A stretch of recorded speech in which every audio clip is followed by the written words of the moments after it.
Okay, so it's the next day, and I thought I'd do a follow-up video on the SNZH57, the 55 families. Okay, so I took off, first thing, I took off the standard stock Seiko bracelet. For me personally, I think they're too heavy, I think they're too wide, and so they never work for me. I have a crazy thing about wanting thinner bracelets, and so what I did is I actually adapted one of Larry Boulinet's of Uncle Seiko. He made a new version of the taper H-link for the 6139 6000X model. The later kind had this nice stainless steel, but lighter and thinner and definitely more comfortable. And so with the original, the stock end links for this watch worked fine. I just had to go in and make teeny tiny little plastic spacers, which I do by taking a brand new X-Acto blade and just cutting tiny thin rings off the inside of like a pen, like a big pen, off the end without the ink. I just cut these little teeny tiny thin things off here and very carefully assemble, and then it doesn't move at all, and you can really never even see them. So for me personally, I think that works pretty nicely because the taper follows the taper of the case, and so I think that looks good, and it's less obtrusive. They're just monsters. They're burly. They're too much.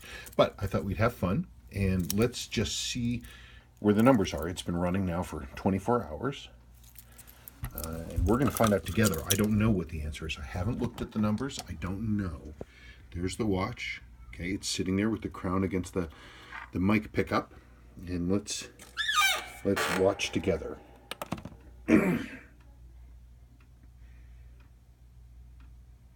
Well, there's that beat error still there, 301. And you'll notice, okay, so the beat error when I first put it on yesterday was like, God, it was like 1.0. And then it dropped. So 0.6, that's pretty good. 301 on a full wind, and I just wound it up a little bit more. That's pretty decent. I bet this is going to drop into the 250s or 260s. Obviously, it would do better if I let it. If I went and took some time and adjusted it to make it a little nicer.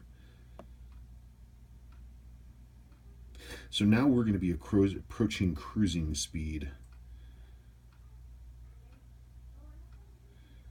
Still with that little beat error. It always shows these beat error. I don't know why it is that they do this, but it is what it is.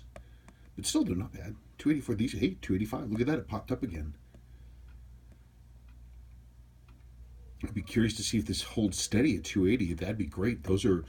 That's like 7002, 7019 numbers. The older models, those things have just fantastic, crazy amplitude when they're serviced. Okay, we're dropping now to 280. Still quite respectable. 78, 73. Yeah, we're starting to come off. And notice that the beat error came up just a hair. 1/10. 268 dropped again. 266. Still holding decent accuracy. 65. These more recent models, I don't know why, the newer 7S's, and especially the 4R and the 6Rs, they have lower amplitude. I don't know why. The older models, like a 7002 freshly serviced, or one of the 701X chronographs, or even just a garden variety 7005, after service they'll cruise all day long at 270, 280. No problem, with zero beat error. I mean, they're just magnificent. These are just a little touchier. Okay, so look, it's holding. It dropped down to 265, and then 269, now 264. And we're getting some variability. The beat error is coming up and down. 262, 261. 259. It's still good.